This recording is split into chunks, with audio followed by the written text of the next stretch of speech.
Deuteronômio capítulo 1. O primeiro discurso de Moisés.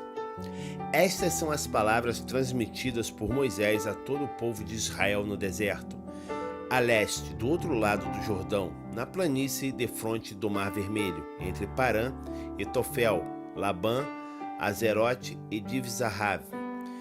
Em 11 dias de marcha pelo caminho dos montes de Seir, é possível ir de Horeb a Kadesh Barneia. No 40º ano, no primeiro dia do 11º mês, Moisés falou aos filhos de Israel, conforme tudo o que Yahvé lhe ordenara a respeito deles.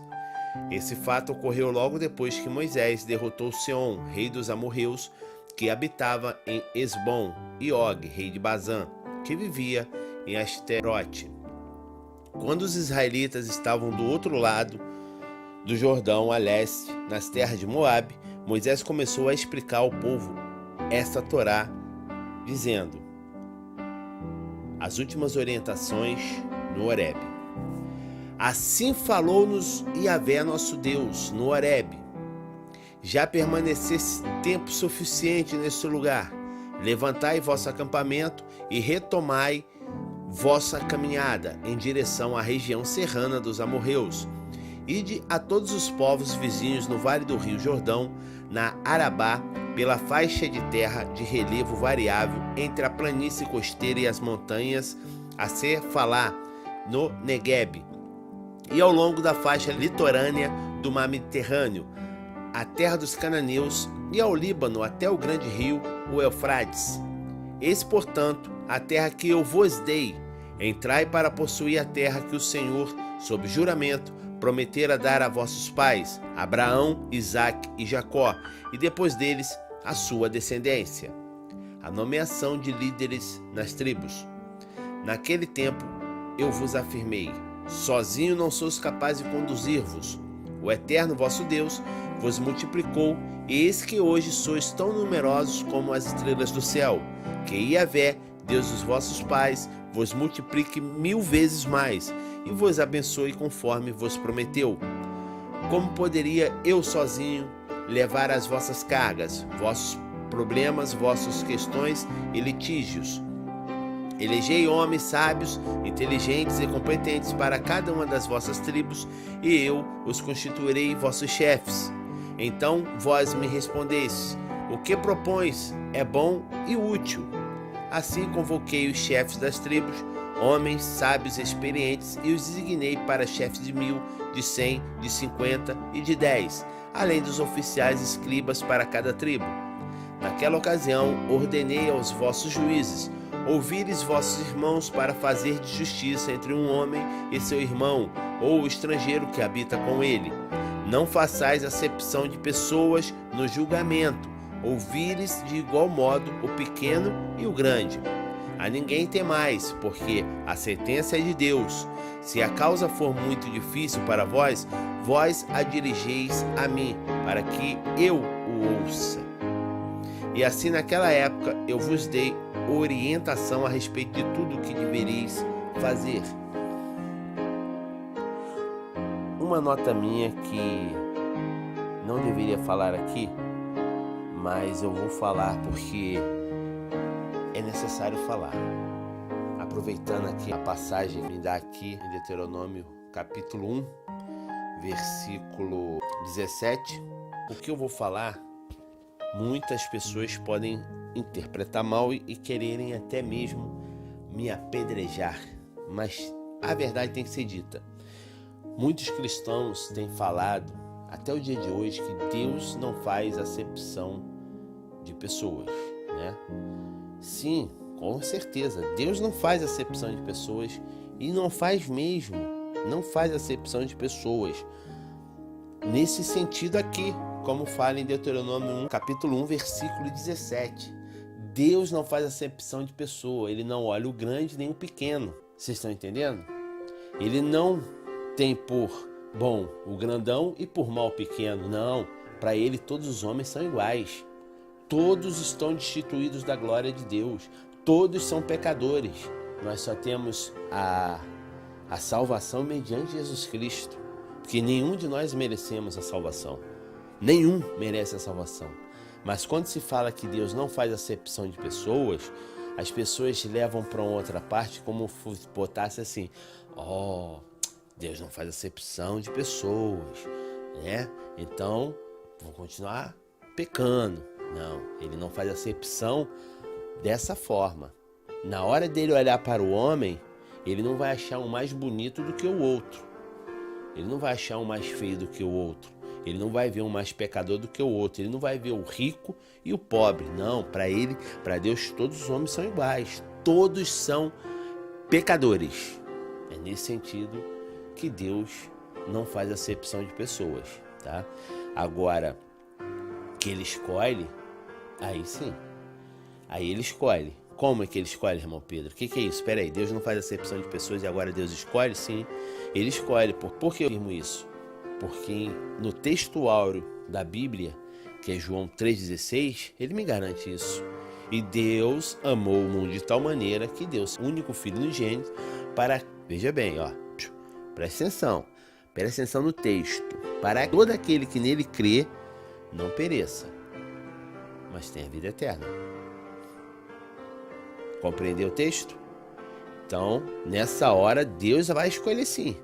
Deus não vai ter... Aí entra a questão que se fala que Deus não faz acepção de pessoa. Porque nessa hora, Deus não vai fazer acepção de pessoa. Você teve a vida inteira para entregar a tua vida a Jesus Cristo. Você teve sua vida inteira para crer em Jesus e ser batizado, para alcançar a salvação. Aí chegou lá no grande dia, aí você vai clamar: mas o Senhor é um Deus que não faz acepção de pessoa. Opa, vamos parando por aí. Tu teve a vida inteira, meu camarada. Agora tu quer vir... Não, agora é fogo do inferno. Vocês estão entendendo o que eu quero falar? Pegando aqui, aproveitando Deuteronômio capítulo 1, versículo 17, que fala: não faceis acepção de pessoas no julgamento. Então é onde Deus não faz acepção. Esse negócio do cristão fala: Deus não faz acepção de pessoa. Aí todo mundo acha Deus, né? Oh, Deus é tão bonzinho. Então, já que ele não faz acepção de pessoa, eu vou continuar no pecado, né? Quando de repente eu puder me arrepender, eu me arrependo. Cuidado. É isso que Satanás quer que você pense, tá? Entrega a tua vida hoje a Cristo. Creia nele, se batize para você conseguir herdar sua salvação e ter seu nome escrito no livro da vida. Porque Deus vai escolher os dele. A palavra também diz: muitos são chamados, poucos os escolhidos. Opa, peraí, Pedro. Se Deus não faz acepção de pessoas, essa palavra está dizendo que poucos são os escolhidos. Então Deus escolhe. Correto? Vocês concordam comigo ou não concordam, igreja? Deus escolhe sim. Ele não faz acepção no julgamento. Ele não tem o rico pelo pobre, não. Ele não tem o bonito pelo feio, não. Para ele todo mundo é igual. É nessa hora que Deus não faz acepção de pessoa. Agora, na salvação, meu amigo, não se converta não, não entrega a tua vida a Cristo não para ver onde você vai parar.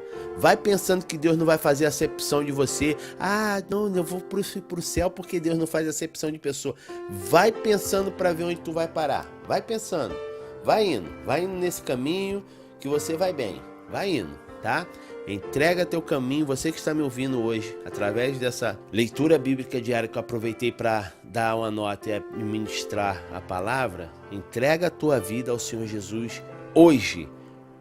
Confia nele e o mais ele fará. Entrega hoje, não é para entregar, deixar para daqui a meia hora, para amanhã não. Entrega hoje, meu amigo, minha amiga. Entrega a sua vida a Cristo hoje. Se você quer entregar a sua vida a Cristo, dobra teus joelhos agora. Dobra teus joelhos agora, nesta hora, e fala para ele: Senhor, eis-me aqui, sou pecador, não sou merecedor de dar a vida eterna, mas eu confesso com a minha boca, eu confesso com a minha língua que o Senhor é o Salvador da minha vida. E mediante o que diz a tua palavra em João 3,16, eu estou crendo em teu Filho Jesus Cristo como meu único, suficiente Salvador. Escreve meu nome no livro da vida e me tem no teu paraíso, na vida eterna. Joga os meus pecados no mar do esquecimento, porque a partir de hoje, nova criatura sou em Cristo Jesus.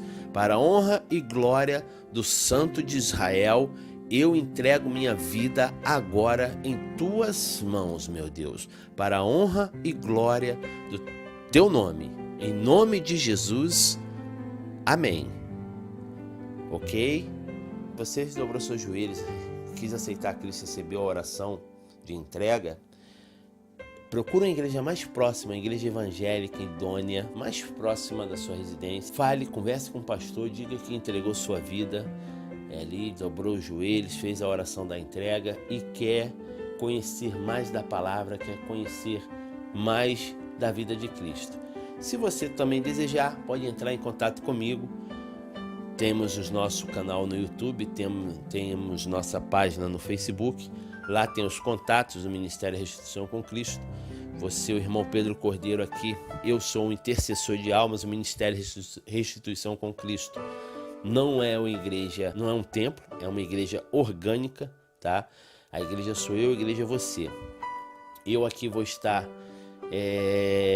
lhe ajudando, lhe auxiliando nessa sua nova jornada, nessa sua nova caminhada, te orientando quais são os seus próximos passos que você tem que dar nessa vida que você escolheu de seguir a Cristo, tá bom? É só nos procurar, Ministério Restituição com Cristo, e você vai ter todo o apoio necessário aqui do irmão Pedro Cordeiro, espiritualmente falando, tá bom? Então, continuando, Deuteronômio, capítulo 1, versículo 18, diz: E assim naquela época eu vos dei orientação a respeito de tudo o que devereis fazer. Missão de avaliação da nova terra. Encontramos em Números 13, de 1 a 33. Mais tarde, conforme Yahvé, o nosso Deus, nos havia ordenado, partimos de Horebe e marchamos em direção à Serra dos Amorreus, atravessando todo aquele imenso e terrível deserto. Vós bem ouvistes, e assim chegamos a Cades Barneia. Então eu vos disse: chegasse à montanha dos amorreus, que o eterno nosso Deus nos dará. Eis que Yahvé, teu Deus, te entregou esta terra. Sobe, pois, para possuí-la, conforme te ordenou o Senhor, Deus dos teus pais. Não tenhas medo, nem te apavores. Vós todos, então, vos achegastes a mim para sugerir: enviemos homens à nossa frente, em missão de reconhecimento da região, e que nos informe a respeito das cidades em que poderemos entrar e por qual caminho deveremos subir. A ideia pareceu-me boa, de modo que tomei dentre vós 12 homens, um de cada tribo. Eles partiram, subindo a região montanhosa, e chegaram ao vale de Escol, explorando-o. Tomaram consigo os frutos da região e os trouxeram, relatando-nos o seguinte: a terra que o Senhor nosso Deus nos dará é boa. Contudo, vós não quisesse subir, rebelando-se contra a ordem de Yahvé vosso Deus, e murmurastes nas vossas tendas. Ó Senhor, deve estar com ódio de nós. Fizer-nos sair da terra do Egito para nos entregar nas mãos dos amorreus e nos destruir. Para onde iremos? Nossos irmãos nos encorajaram, afirmando: é um povo mais numeroso e de estatura mais alta do que nós. As cidades são grandes e fortificadas até o céu. Também vimos ali Enaquins, os descendentes dos gigantes. Então vos declareis: não fiquei aterrorizado, nem tenhais medo deles. Yahvé, vosso Deus, é quem vai à vossa frente. Ele combaterá a vosso favor, do mesmo modo como já fez conosco no Egito, diante dos vossos olhos.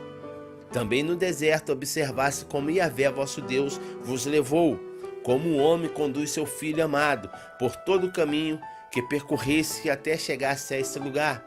Apesar disso, ninguém dentre vós confiava no Senhor vosso Deus, que vos procedia no caminho, procurando lugar para o vosso acampamento, de noite por meio do sinal do fogo, para que podeis enxergar o caminho que percorreis, e durante o dia, por meio da grande nuvem.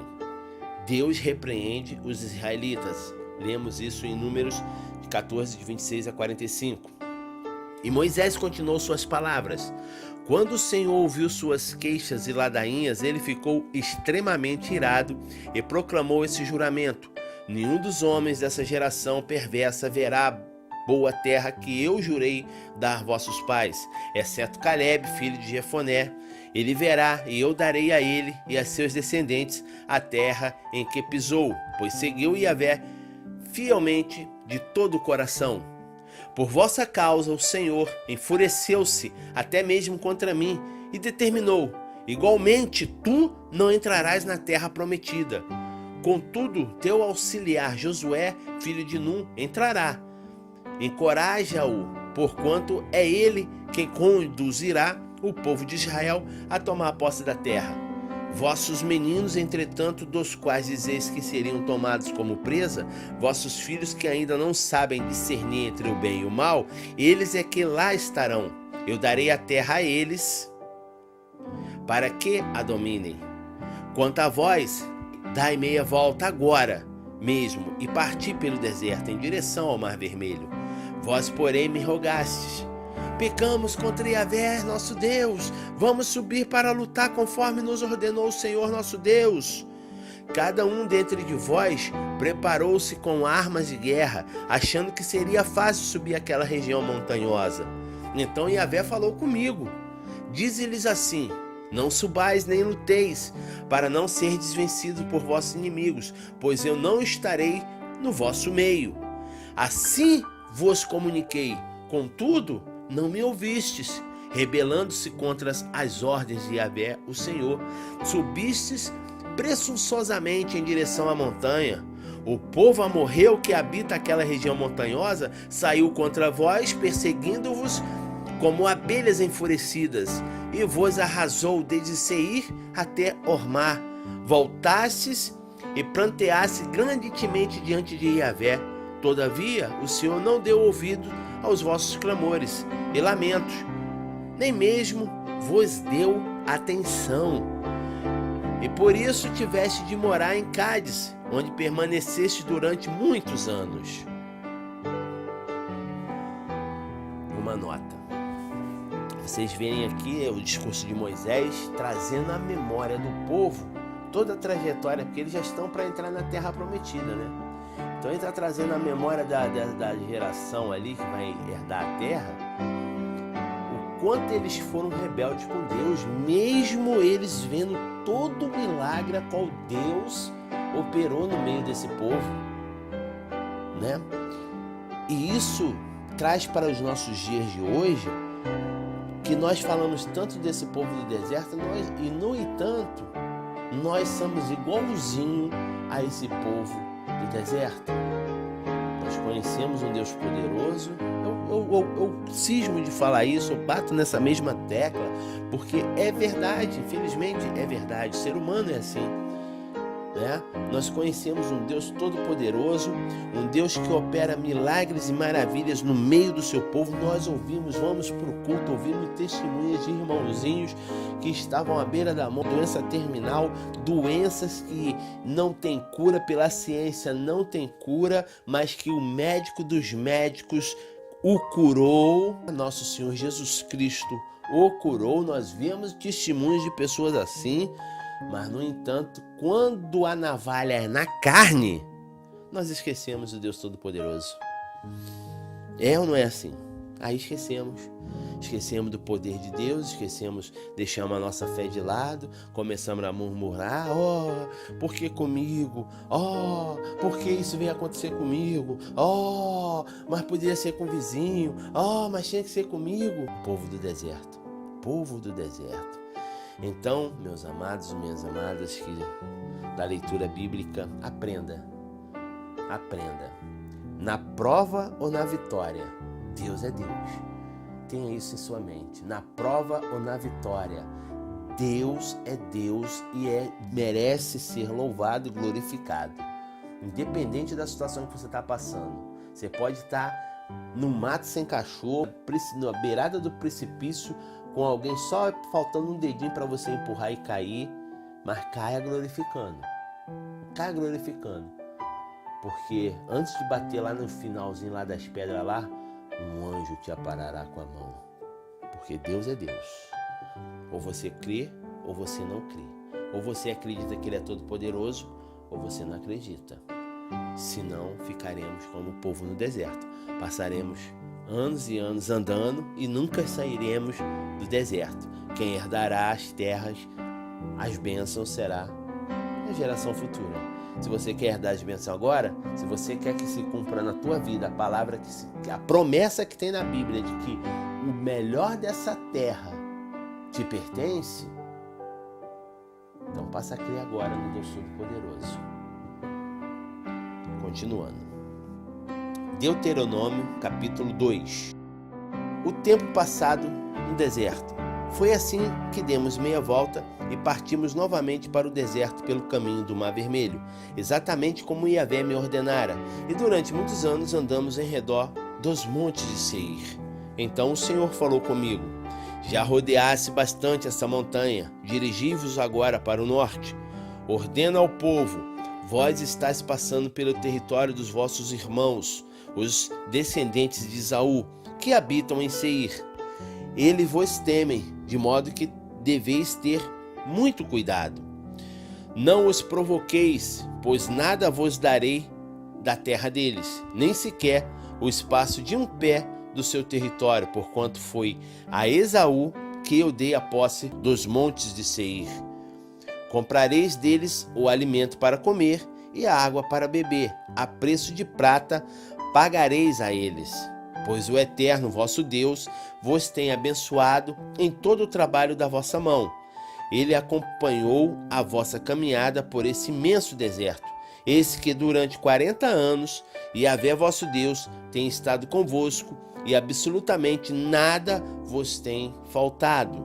Assim, portanto, cruzamos o território dos nossos irmãos, os filhos de Esaú, que habitam em Seir, e passamos pelo caminho de Araba, da planície de Elate e Ezion-Geber.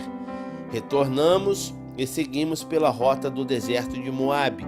Então o Senhor falou comigo: não moleste os moabitas e não os provoqueis a guerra, pois nada vos darei da terra que pertence a ele. Eu dei a região de Ar como propriedade aos descendentes de Ló. Antigamente, os Emins habitavam nessas terras. Era um povo forte e numeroso, homens altos como os gigantes Enaquins. Assim como os Enaquins, os Emins também eram considerados refaíns, raça de gigantes. Os moabitas, no entanto, chamam-nos de Emins. Também em Seir, antigamente habitavam os Oreus, mas os descendentes de Esaú os expulsaram e os extinguiram e se estabeleceram no seu lugar, assim como Israel fez para se apossar da terra que Yahvé lhe dera. Agora, levantai vosso acampamento e atravessai o vale de Zered. E assim atravessamos o vale e o ribeiro de Zered. Transcorreram 38 anos entre a época em que partimos de Cades-Barneia e a nossa travessia do ribeiro de Zered, período no qual ocorreu o que o Senhor nos havia provenido com juramento. Morreram todos os homens daquela geração que tinham idade de servir na guerra. A mão de Yahvé estava contra eles, eliminando-os do acampamento até a sua completa destruição. Quando todos os homens capacitados para a guerra foram eliminados no meio do povo pela morte, o Senhor falou comigo: hoje estás atravessando o território de Moabe pela região de Ar, e te aproximas das fronteiras dos Amonitas. Não sejais hostis a eles, pois não vos darei parte alguma da terra que pertence aos Amonitas, porquanto eu entreguei essas terras aos descendentes de Ló. Essa região também era considerada terra de gigantes, os refaíns que ali habitaram na antiguidade. Os Amonitas os chamavam de Zanzumins. Havia muito deles e eram altos, fortes como os Enaquins. O Senhor extinguiu-os. Os Zanzumins e os Amonitas ocuparam a região e se estabeleceram ali. O Senhor fez o mesmo em benefício dos filhos de Esaú, que vivem em Seir, quando exterminou os Oreus diante deles. Os descendentes de Esaú os expulsaram e passaram a habitar aquelas terras até esse dia. Semelhante fato ocorreu aos Aveus, que habitavam em povoados próximos de Gaza, no litoral do mar Mediterrâneo. Os amoritas, vindos de Gaftor, a ilha de Creta, os aniquilaram e passaram a morar na cidade deles. A vitória sobre o rei de Hesbom. Vamos, levantai vosso acampamento e atravessai o ribeiro de Arnon. Eis que entrega em tuas mãos o amorreu Sihon, Seom, rei de Hesbom, com sua terra. Começa, pois, a conquista. Entre imediatamente em guerra contra ele. A partir de hoje, começo a espalhar o terror e o medo de ti, em meio aos povos que existem sobre o céu. Eles ouvirão a tua fama, tremerão de medo diante de ti e desfalecerão. Então, do deserto de Quedimote, enviei mensageiros a Seom, rei de Hesbom, oferecendo paz e solicitando: deixa-nos passar por sua terra. Seguiremos somente pela estrada principal, não nos desviaremos nem para a direita, nem para a esquerda. Quanto ao alimento de que necessitamos, tu nos venderás por preço em prata, tanto a comida que comermos, como toda a água que bebermos.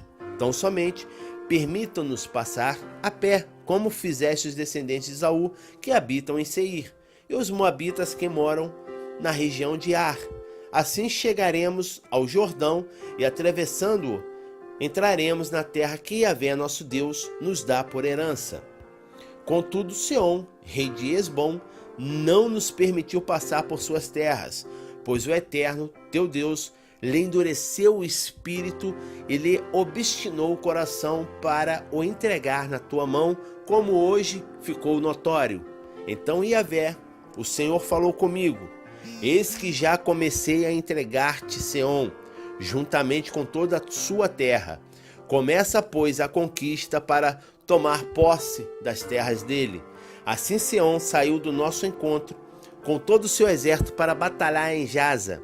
Entretanto, o Senhor, nosso Deus, o entregou a nós e o derrotamos, a ele, aos seus filhos e a todo o seu povo. Naquela época, nos apossamos de todas as suas cidades e os aniquilamos por completo, como anátema, matando homens, mulheres e crianças sem deixar um só sobrevivente.